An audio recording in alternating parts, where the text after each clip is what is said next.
up, guys? Welcome back to the Nerd Cave. Today we're going to be taking a look at my first ever My Hero Academia figure. Today we're going to be taking a look at One for All, the mutated version. So, by the way, this video is going to have minor spoilers. So that's a warning. One for All. We're also going to be reviewing my second My Academia figure. We're going to be reviewing Stain. Let's dive right into it, starting off with... So I've had these figures for a couple hours now, that's why I cannot show you the box. And all I can say about these figures that they are really good. Obviously it's McFarland, so you know they're going to have really good detail and sometimes good articulation.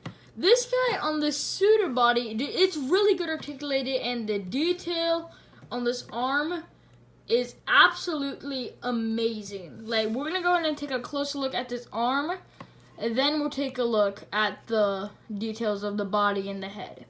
So let's go ahead and it comes off pretty. Let's go and take a look at all this detail. So as you can see, there's just arms and veins. I think that's what it is. Rocks. And you look, you can just keep looking all around, and you just see a bunch of details like random holes. Bunch of hands. So if you're wondering why this guy's quirk is that he takes your powers and he can either give to someone else or keep them from themselves. So he focuses all his power on this hand, and that's why you just have so much random rocks and like just ginormous hand.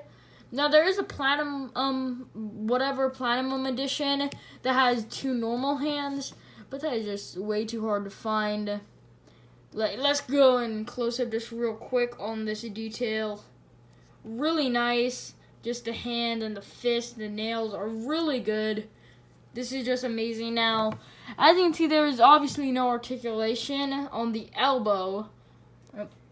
But there is some right here. We'll get to that when we get to articulation. So let's go ahead and see. I'm going to leave that off for a second because you would see that this figure adds a lot of weight to it, so it kind of gets him he's always bent when he has the arm.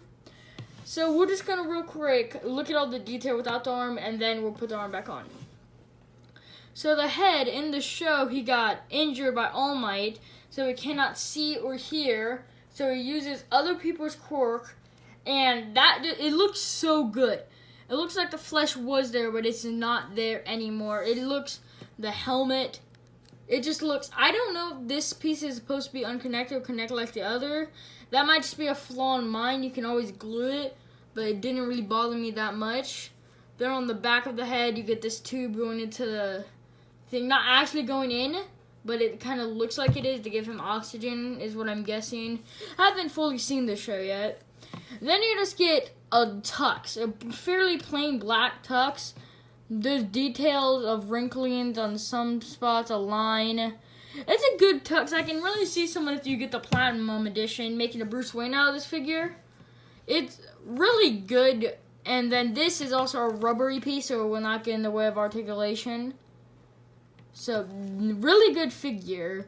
Now, I'm not going to do articulation just yet.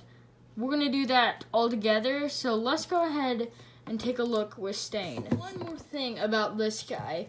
When I opened him up, this articulation joint right here would not move. It was completely stuck. So all you have to do is just heat it up with hot water. It's going to loosen up the plastic before you can actually move him around. That's what happened to mine. If it probably won't happen to everyone.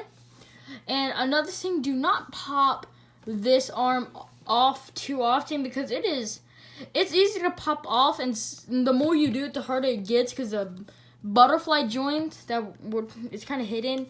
We'll talk about in articulation. Tries to make it not want to go in. And here is how he looks, kind of just standing with the arm. You see how you can kind of see him. All right, now let's look at Stain. Personally, might be my favorite over the two, just because it looked like he literally jumped out of the show. He is so accurate. Sure, he's leaning down, which a lot of people did not like. But it's accurate to the show, and they managed to actually fit articulation in the figure, which is crazy. So let's go ahead and look at the details, and then we'll talk about the head. So, as you can see from the boots, it has the accurate boots. These should probably be silver, but it's whatever. That he killed. It's a really funny, like, it's really good. This guy has a good story. And then the bandages with the lines, just wrinkles all over the place. Then to this that just has knives. And no, these knives will not come out. These are very molded in there. It's not like one of those Deadpool, the Marvel Legend Deadpool situation that you can just take it out. It's like part of the thing, which is fine because you do come with this sword, which we will look at in accessories.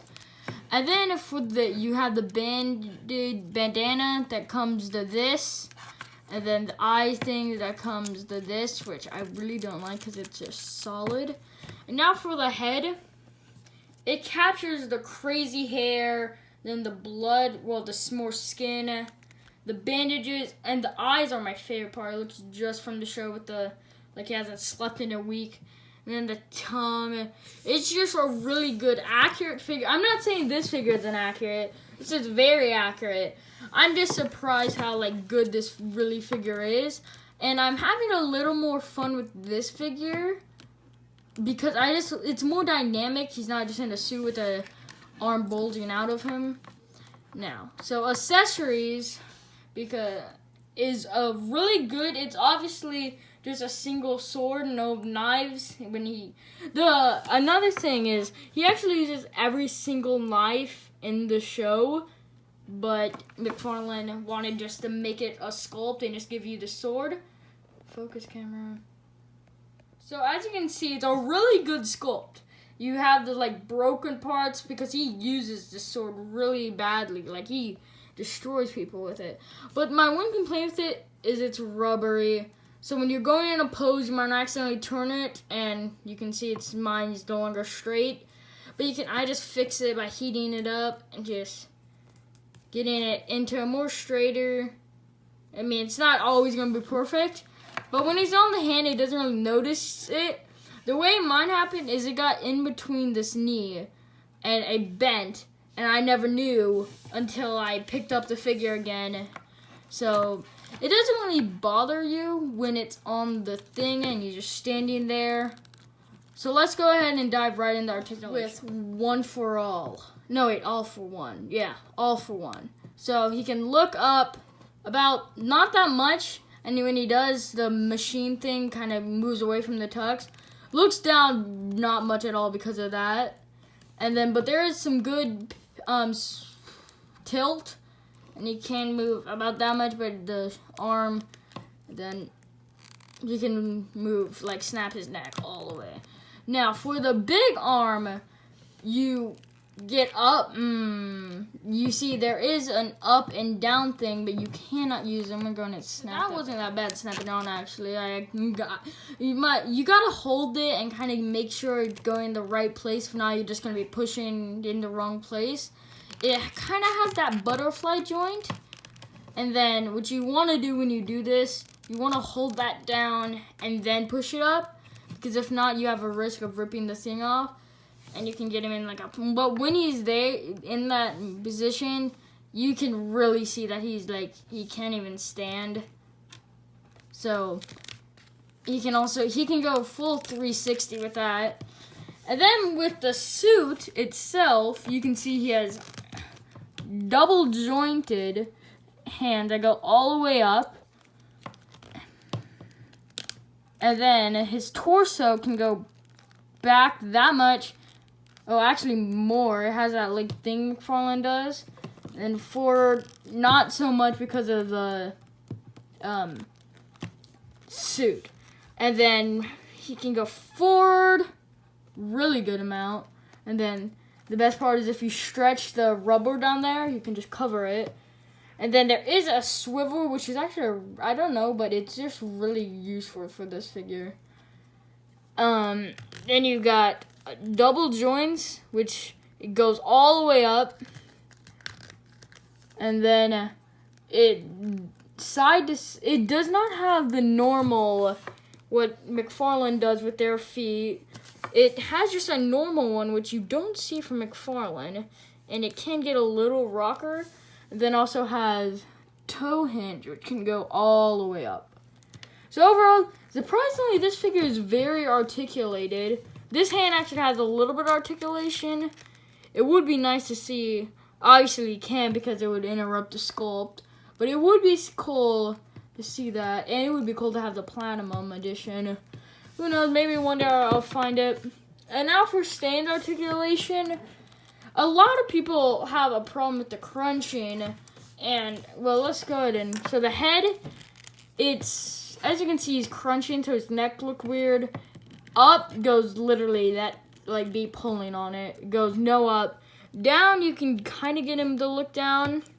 So the head's kind of useless, but there's a little bit of tilt. So, yeah. The torso, though.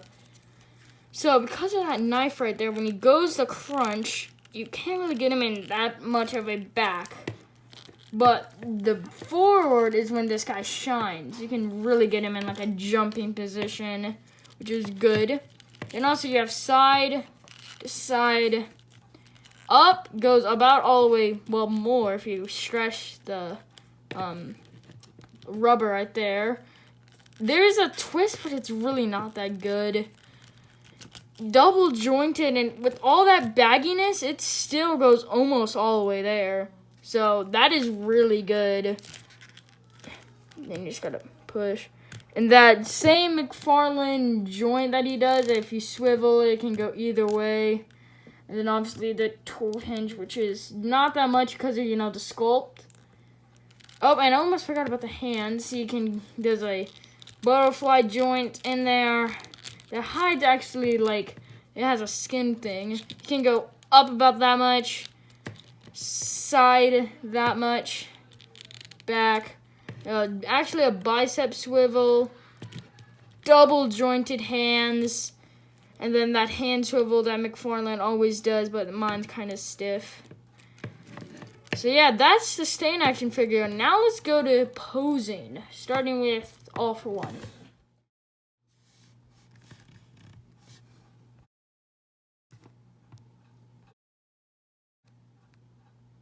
So as you can see, you can get him in some good poses, but this arm, you know, it really could have done with a good elbow joint to give him in the, like, jumping pose. My favorite pose to put him in kind of this, like, I'm about to kill you kind of pose. He's not in any action scene. So yeah, he's a good figure overall in detail, but it's kind of hard to get him in action pose. But, like, sometimes you can just get him in that background watching the fight. Or you could, if you take time, you can give him in a really good action pose with All Might. It would just take a little bit of time. I'll probably do that soon, and I'll post it. Alright, now let's see the posability with Stain.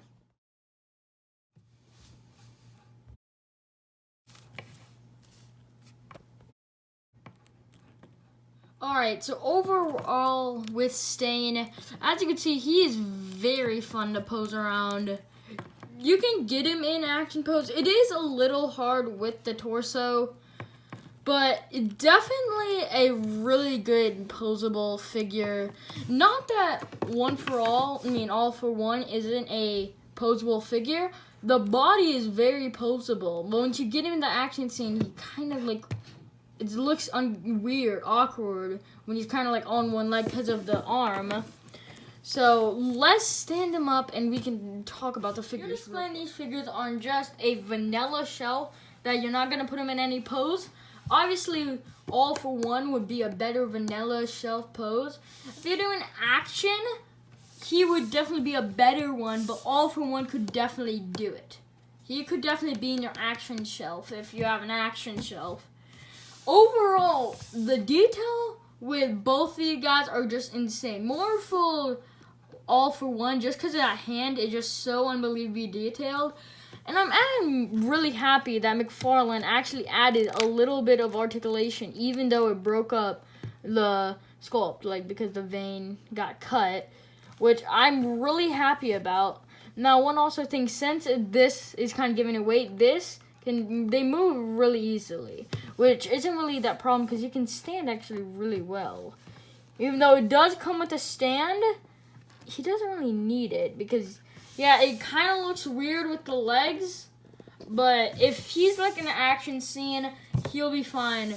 Now, for Stain, in an action scene, he's going to look great.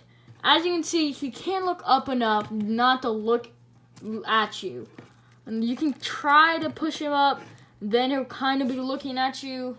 I mean, better. But Stain is definitely better for action poses. I'm not saying it's the easiest thing to get him action poses. It's more easier than All for One. But it's a really good figure. $20 for these figures. McFarland is my favorite company of toys. They are just so detailed, so amazing. So that's my review of my first and second My Hero Academia figures. Thanks for watching. Peace. Just if you're wondering how the burnt arm Thanos looks compared to them, it looks pretty good. I actually tried to see if that would fit onto that hand, and once the wrong hand, but I twisted it. It looked good, but it does not fit. I want to see if that could be like a burnt version. So yeah, that's the same Thanos we just looked at. I suggest using that stand. It makes the guy actually balance, and he's not in an awkward world. He's kind of, yeah, use the stand. Much better. Legends Deluxe Venom Headless, because I was doing some customizing and I forgot to put that back on.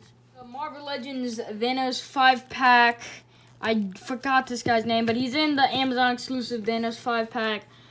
And yeah, I can definitely see this guy in the League of Villains trying to fight All Might. This would be a really good, like, Momu. So yeah, just in case, custom Momu right here. Compared to the McFarland Last Nights on Earth Batman, which is a really good figure for like a Nightmare Batman. That's what I use him for. He's one of my favorite Batmans from DC Mattel Multiverse. Batman v Superman, Dawn of Justice, Armored Batman. But this is not the original color. This is me paint washing it, so it's a little darker, more gunmetal color. And obviously he's not in scale, but still pretty cool together. SH Figure Arts Injustice Gods Among Us Superman. And real quick, while we have I actually have found a cloth cape to put on this guy. I'm going to go and show you it. Now, putting it like that, it looks really bad, as you can see. Now, I'm going to go and put it on. We're only going to do 3 more. We have the Deadpool that comes with the bike, Scoodle Deadpool. He's in a pose. I don't really want to get him out of it. But yeah, you can see the last one. We have the Storm Collectibles Injustice God Among Us Bane. And also holding the original fire blowtorch from back then. That's the original. So as you can see, I chose this because they have a really good similar, and their face looks really similar. So if you're thinking of a Bane, I just want to show you that. I mean, you can do it if I don't think it's a great Bane, but that's the comparisons. Yep. Right, now it's the real goodbye. Thanks for watching. Don't forget to like and subscribe. More My Academia stuff will be coming soon. I'm trying to post a lot for this channel. See ya.